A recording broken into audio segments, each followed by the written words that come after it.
अस्सलाम वालेकुम दोस्तों, कैसे हैं आप लोग। भाई हम तो एक तूफान की जद में हैं। आपको पता है कि अमेरिका की 37 रियासतों में एक बहुत ही खतरनाक बर्फानी तूफान आया हुआ है और इस तूफान का ये हाल है कि चारों तरफ सिवाय बर्फ के, सर्दी के, थरथराती हुई हवाओं के कुछ भी नहीं है। इस वक्त मैं सिर्फ आपके लिए यहाँ बाहर आई हूँ थोड़ी सी, कि मैं आपको दिखा सकूं कि इस वक्त क्या हालत है। ये जो मॉन्स्टर स्टॉर्म है, इसको नाम दिया है फर्न का। 37 रियासतें इससे मुतासिर हैं। इस मॉन्स्टर तूफान की पेशन गोई एक हफ्ता पहले ही की जा चुकी थी। हमें पता था कि एक बहुत ही खतरनाक बर्फानी तूफान 37 रियासतों से होता हुआ डीएमवी एरिया को भी टकराएगा। वर्जीनिया में ये तूफान सिर्फ 24 घंटे के लिए आया था, लेकिन जो सर्दी है वो -15 से -25 तक है। इतनी ज्यादा सर्दी का ये रैकेट 1920 के बाद बना है। हर लोग तो पहले से ही तैयार थे इसके लिए, क्योंकि सर्दियां होती हैं और अक्सर जनवरी और फरवरी में बर्फबारी तो होती ही है। लेकिन बर्फ का तूफान हमेशा 4-5 सालों के बाद ही आता है और ये तूफान कम से कम 5 से 6 दिन तक जारी रहता है।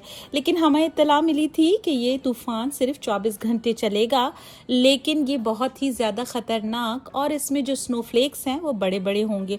और ये हमने भी मुशाहिदा किया कि ये स्नोफ्लेक्स नहीं थे, बल्कि बर्फ की छोटी छोटी कंकरियां थीं, जो कि बाकायदा एक कंकर के गिरने की आवाज की तरह आ रही थी। तकरीबन एक हफ्ता पहले से सब लोग इसकी तैयारी कर रहे थे। अगर आप मार्केट्स में चले जाएं तो आपको कुछ भी नहीं नजर आएगा।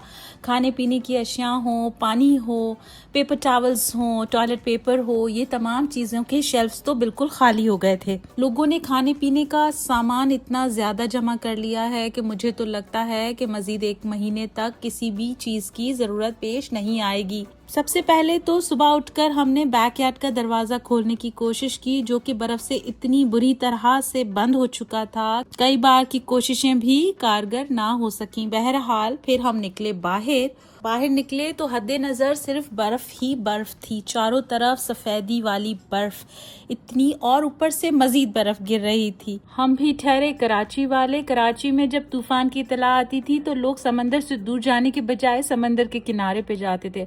बस यही हाल हमारा था कि बजाय गाड़ी को अंदर जमाने के, हमने गाड़ी बाहर निकाली और चल पड़े डीसी की तरफ। डीसी के तमाम रास्ते साफ थे।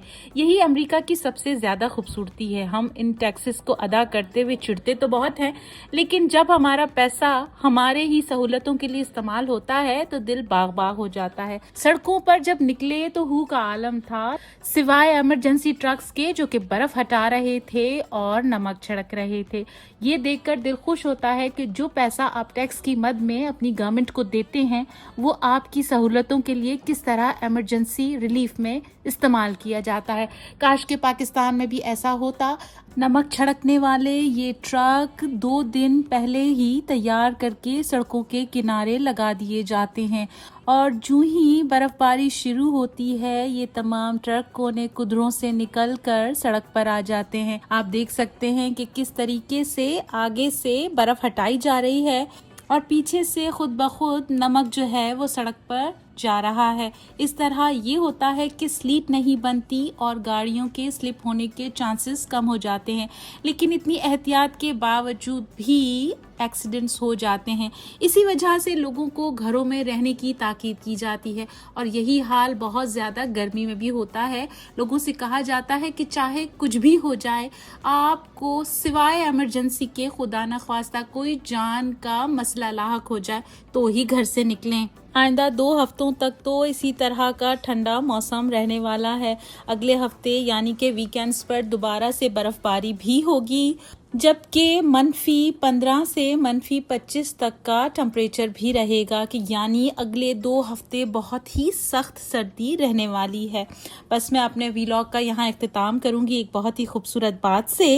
अगले 2 हफ्ते शदीद सर्दी, बर्फ और ठंड रहेगी, लेकिन रियासत माँ जैसी होती है।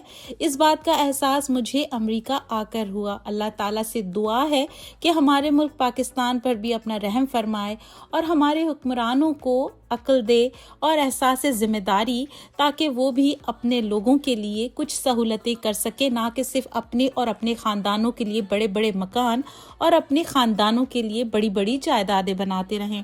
अपना बहुत ख्याल रखिएगा, दुआओं में याद रखिएगा। मिलेंगे एक और वीडियो में, तब तक के लिए अल्लाह हाफ़िज़।